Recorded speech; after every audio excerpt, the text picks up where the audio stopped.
This program is brought to you in part by SalCal Real Estate Connections. Yes, welcome to Racing Action Today.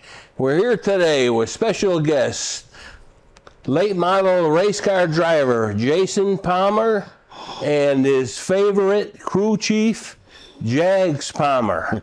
And thank you, gentlemen, for welcome to be here today. I'm very honored to have you here.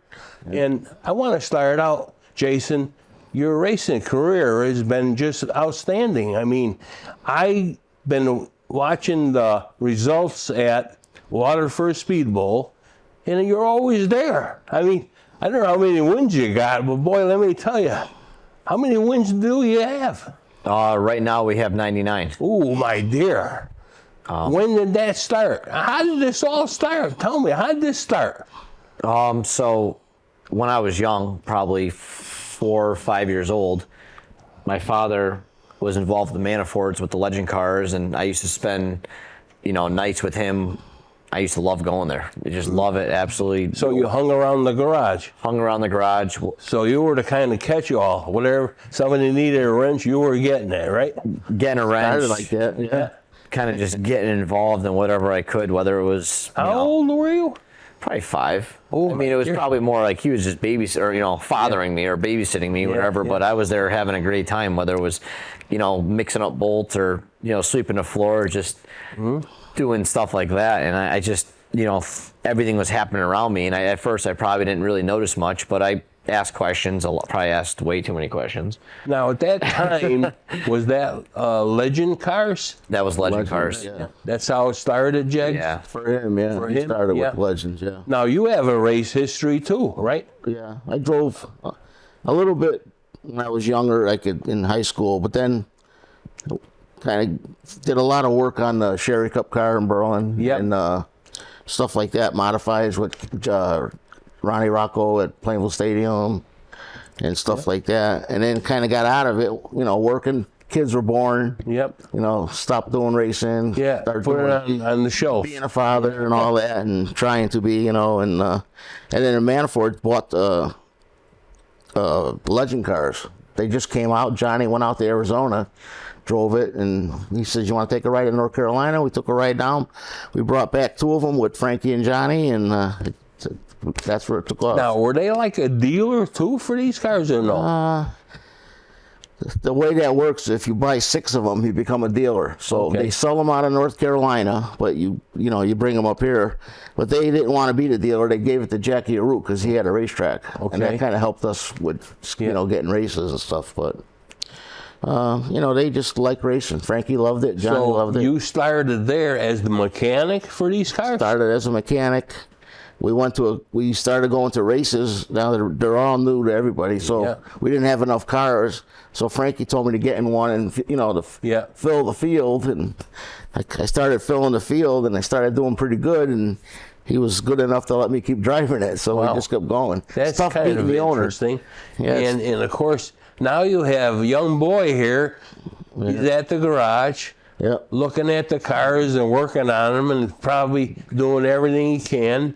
He wasn't. He was watching us work on the cars, but he was paying attention. Yeah. If I made a mistake, he would stop me and say, "Dad, you forgot this," or, "You got to tighten that up," or, he was really. Now, how old was he? He was 5.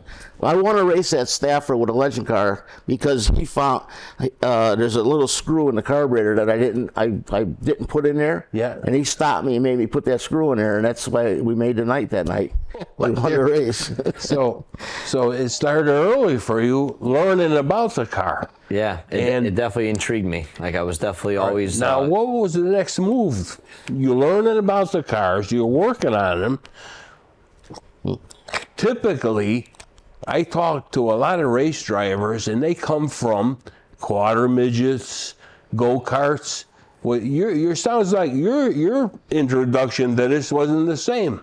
I would say my introduction to legend cars, as far as driving them, was probably him winning races and me sneaking into victory lane just to be able to drive the car into the pits. Oh, wow. He would do that a lot. Because back in the day, like, you had to be 16 to get into most of the pits in Connecticut. Oh, yeah, you did. So the only way that I was, at 15 or 14 years old, the only way I was getting into the pit area was to drive the car in from Victory Lane. So he used to He would walk. come from the Victory Lane. He'd come out of the grandstands, take the picture. Then as soon as the picture was done, he would get in the car and drive. Everybody else would clear the track. He would walk, and they would to the take me media. up to the up to the press booth for interview, and he would drive the car into the pits. So that was his entry. Oh wow! So that was definitely my that is really interesting. probably my way to get into the car. And then 2003, he won the Saturday and the Wednesday championship. And then I think I was, at that time, like I said, you had to be 16 to get in the pits. So 2004, I was finally 16. So he just basically handed me the car and said, here you go, have fun. Race it like it's your quad. You know, that is really interesting. That's your physically first real racing was that you were 16 in a Legend car. That is rare. I'll tell you, you don't see that. No often. quarter, none of that upbringing, quarter midgets or go-karts and none of that. Never drove anything but a Legend. And what really shocks me, Jason, that you were successful with this thing right away. I wouldn't say right away. We definitely had we had a learning curve. I wrecked the first year year a good amount of stuff. Yeah.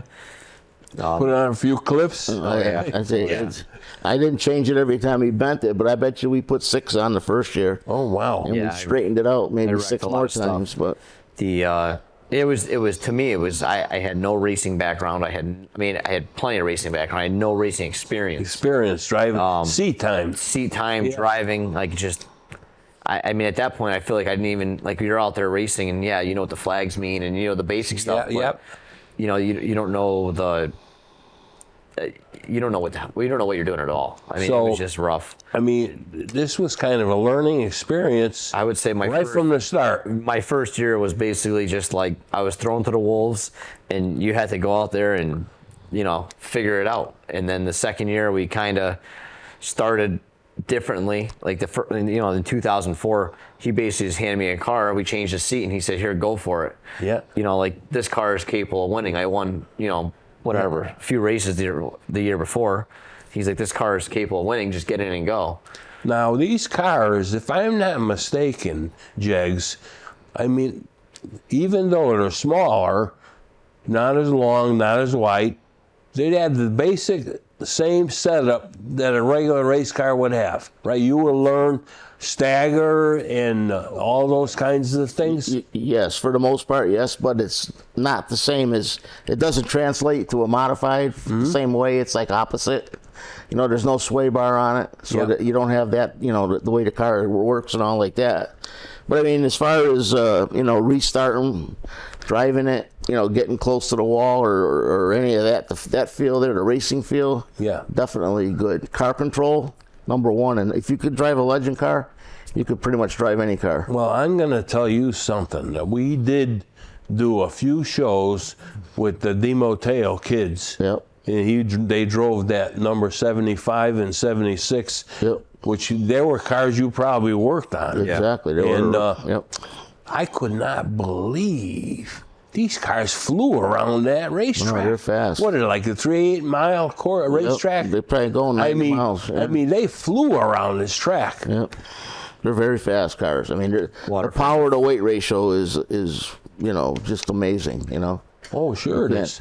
The weight and that's what I mean. You can't, if you could control one of them cars, you could control anything. Yeah. You get that good feel for edge. So you did that, Jason, for a number of years. Yeah. So I ran the Legend cars from 2004 until 2009, full time. That was basically the only thing I ran. And then in 2009, I think we won 23 out of 26 races. Oh wow! And we kind of just graduated, like we were time to move on. It was like, when are you gonna move on? When are you gonna move on? I mean, it was getting everyone. Like the challenge was no longer there. I mean, it was just. I mean, it was still a lot of fun. Yeah, it was like secondary to you, Yeah, I mean, we basically went to the track like we were either gonna win, wreck, or have a mechanical failure. There was no in between. Now, at that time, you made a decision to run a late model car. Yes. And of course, they're a lot different. They're twice as long. They're probably twice as wide. They sure are. And now, when you started driving this car, did you feel comfortable with it, or was it really a big learning curve? I would say that it felt like you went from, driving a small, compact, really like snotty race car to driving this big boat Cadillac. Ooh, wow. I mean, it was just, it felt like it floated down the straightaways. Yep. Definitely power to weight, like the Legend car blows it out of the water.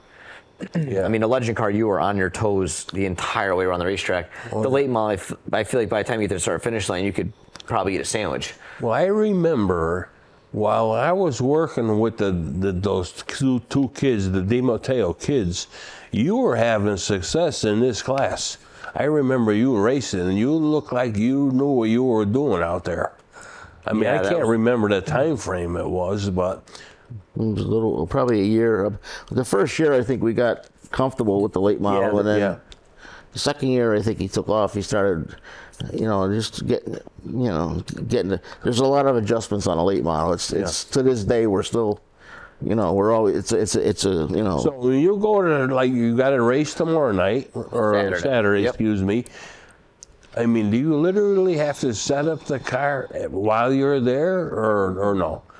Do you go out for a couple laps to feel it out? Or? Yeah, typically like at the shop, like we have our notebook, and there's certain numbers that we try to look for. Yeah. And we scale it. We'll go through all the front end geometry, just make sure that everything is where we want it. And then if the week before, depending on what the car did, we'll check and see where it ended up. Mm-hmm. We'll put the race tires on it. We'll check it on the scales.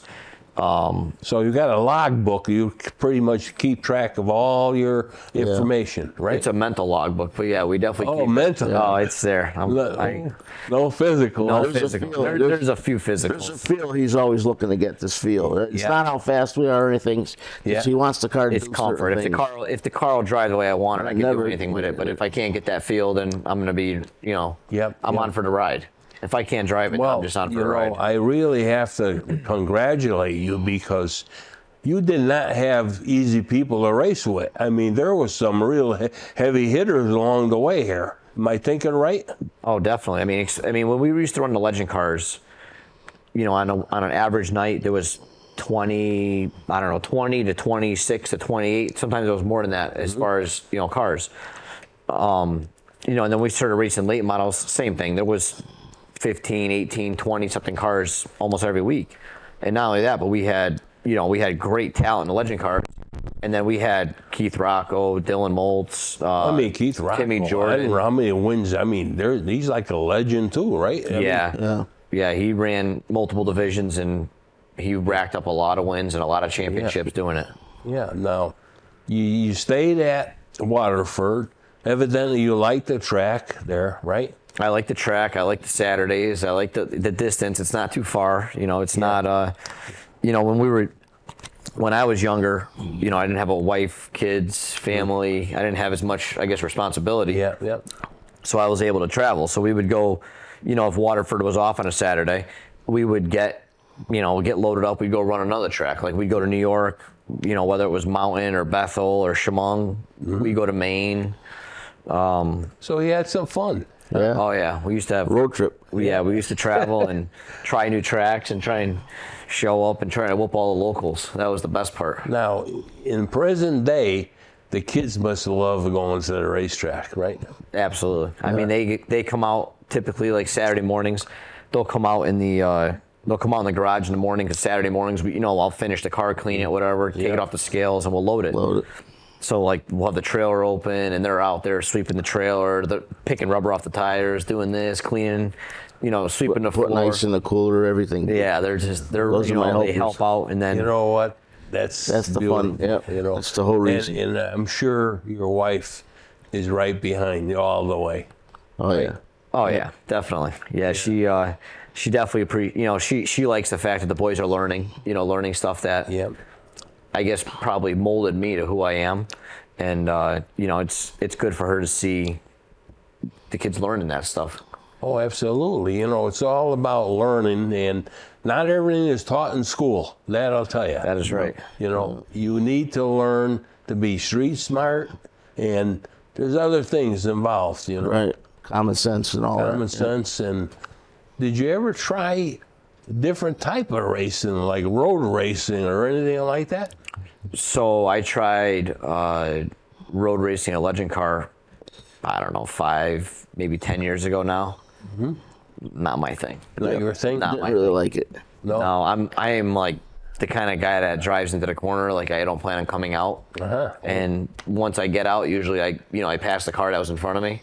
Road racing, I would drive in 2 car lengths deeper than everyone and lose 4 car lengths coming out or down the next straightaway. Oh, wow. So the whole, I didn't have the willpower, I guess, or the, I couldn't do it.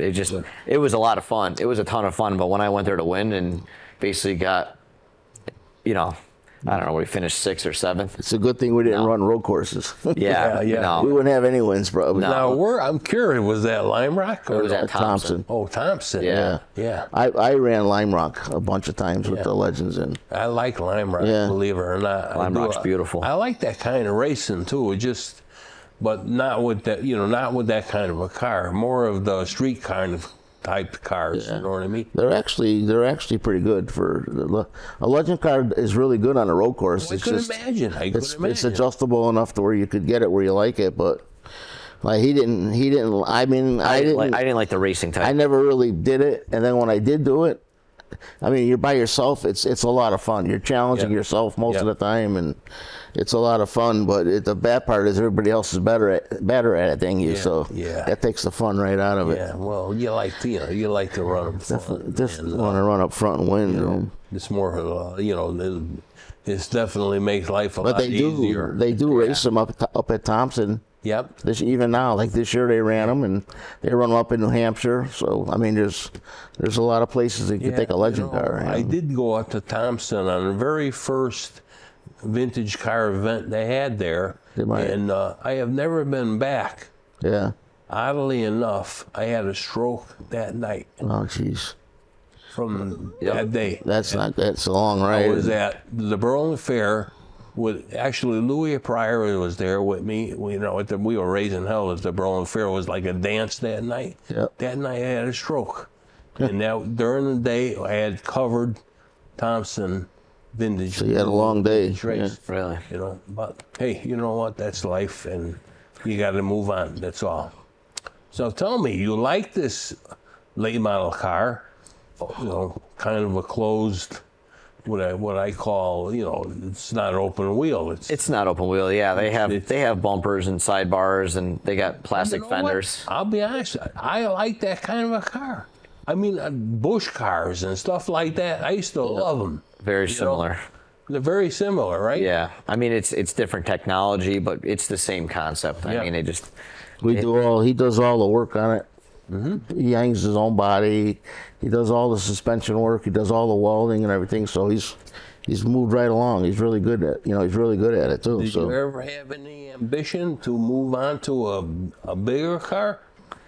Bigger? Are we talking like dump trucks? Well, no, like an Arca car or something like that. Oh, yeah. I mean, that's not ambition. That's money. Yeah. That's exactly. Well, it takes the right circumstances. You gotta have. The racing today is not cheap. I mean, I feel like when I grew up, I was probably maybe a few years older. Mm-hmm. Like this whole new young generation craze, and I was a few years older, which wasn't really a bad thing. But, you're racing, I was 16, 17, 18 at Waterford racing a legend car, and we'd go to nationals, and I'd be racing against, Daniel Hemrick and, I don't know, Chris Bouchier and all these guys. These guys are on TV now. Oh, yeah. You know what I mean? They put themselves in the right position, and, they set themselves up to go that route. I mean, we did Waterford, and, I mean, I guess you could pray for a big break, but I look back at it now, it's like, I'm very happy with what I have. My wife, my family. So you're content at what you do. I'm very content, and now I'm at the point where I'd like maybe to try something different, but I don't think I'd ever want to go to that level. That level is just, you're talking traveling, and I'm pretty happy with. Of course, the problem there, the money is just horrendous. I mean, it puts such a dent into your lifestyle. So you need help all the way. There's no way about it, Yeah, I mean, it's just. I mean, I feel like I've made racing my lifestyle.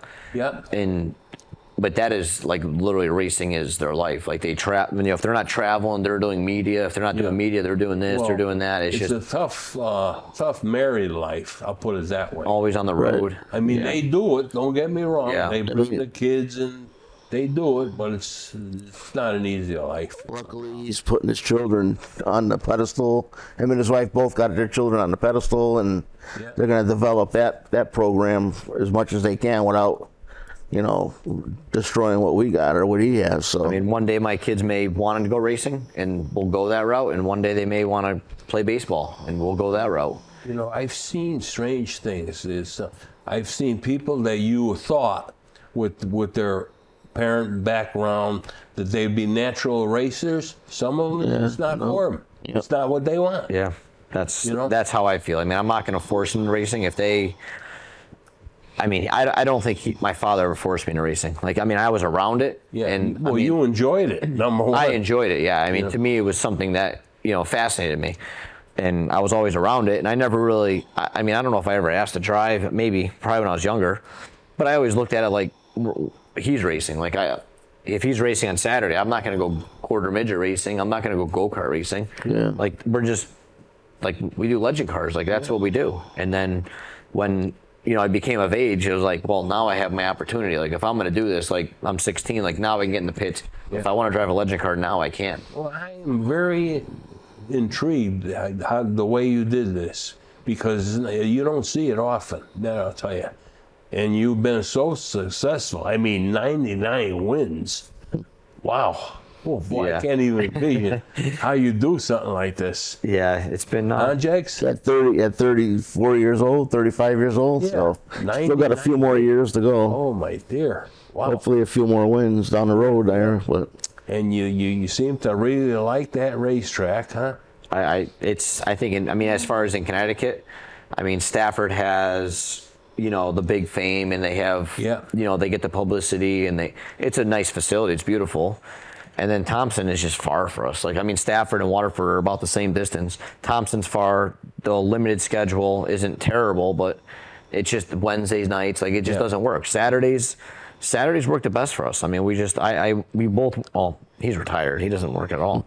But, I mean, I still work 5 days a week. And, with the family and all this, getting home, dinner. Now, is he still your crew chief or what? Or do you got? He's still my crew. Still argue. He's still my crew. That's what I wanted to know. Takes a long time for my idea to get in the car, but it usually works. Yeah. And so, where do you think this racing is going at your facility where you race? Do you think this is going to continue like it is, or is something going to change? I don't know. I don't really know that answer. I mean, at first, when Bruce bought Waterford, the place immediately showed improvements. They did this. They did the bleachers. They did, the concession area. They did a lot of improvements to the track, and then like things started to slow down. Like their whole phase one may have been completed. Like they got the track open. Yeah. But then the following year, I think they had plans. I don't know if they just never accumulated or what happened, but. Yeah, they just, I think they still are looking to continue improving it. They just maybe hit some setbacks and delays to get to that point. Yeah. Now, typically, how many events a year do you do? So I think this year we had 18 on our schedule, and we had a few rainouts. So I think we might have ran 14 races. And we have one more this coming weekend, so that would be our 15th show for the finale. Is this finale? No, that's it? That's our finale, yep. Where are you in points? I'm leading. Oh, wow. We locked up. I didn't expect nothing less. Yeah. 99 wins. I cannot get over that. Wow. Yeah. Well, I got to congratulate you and Dad for what you have accomplished in this racing. It's not easy. Trust me, I know. Yeah. It's not an easy thing, but you're doing great, and you got a wonderful family. Thank you for having us. How did Mom think about all this? We forgot. My mom? Yeah. We didn't talk about her much. How did she take all this in? Anything I do wrong, she blames on racing. Okay. Anything I do right, racing gets no credit. Now, is there anyone She's into that it. you like to really thank for? Do you have sponsors that help you? Absolutely, yeah. I definitely have sponsors that help me. Racing is an expensive sport, and without them, we would probably have been done years ago. But because of their support and everything they do for us, we continue to go. Definitely thank Sign Pro, Manifour Brothers, CWPM, Gallagher Buick GMC, Island Cove Marine and Yacht Sales, Connecticut Tire, who's been a longtime sponsor and my best friend. Yep. Mark Green.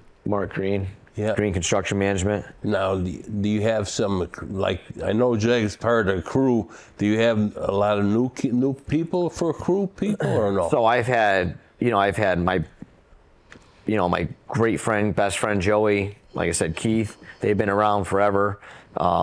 Then I have had superior help from just people. If I ever get in a pinch in the middle of the night and I need help, there's other friends that I can call, like, hey, the car's wrecked. This thing isn't getting back together. It's next thing you know, I got the Di Matteos showing up. I'll have the Roccos, they're families. Nice kids too. Great kids. But Diana and Corey, very nice kids. When you're down and need help, they show up. Every day, exactly. I mean, week to week. Fortunately, I could do most of it myself week to week. And then, when you're in a bad situation, everyone knows. I mean, everyone's ready to help, because at the end of the day, when they're in the same situation, I go help them. You'll help them too. Well, time flies when you're having fun, and we're going to come to the conclusion of the show. I really want to thank you, Jason and Jags, thank you, Larry, for coming here tonight to talk about your racing activities. And I want to thank you, the viewers, for watching the Racing Action today, as we will return next week for a new episode in the Racing Action Today talk show. Thank you and good night.